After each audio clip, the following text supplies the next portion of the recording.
Plastic पिशवीसह आधार card, त्यात काही रक्कम, एक पैंजण, एक कडक यांच्या असतील त्यांनी ओळख पटवून घेऊन जा. देवाचा तंबू लागल्याशिवाय तळावर कोणीही तंबू ठोकू नये. पहिली ओळीची पाने लागतील, मग इतरांची पाने लागतील, याची सर्वांनी नोंद घ्यावी. सर्व दिंडीवाल्यांनी उद्या आपली वाहने लवकरात लवकर काढावी. फलटण नगर परिषद मुख्याधिकारी यांनी संस्थान कार्यालयात येऊन भेटावे.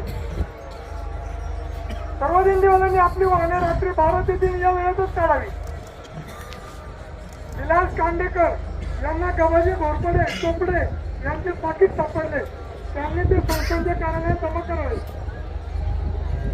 देवाचे रथाचे पुढील दिंडी क्रमांक 1, 2 व 3 यातील सर्व घटकांनी समाजार्थी झाल्यानंतर संस्थांच्या कार्यालयात भेटावे.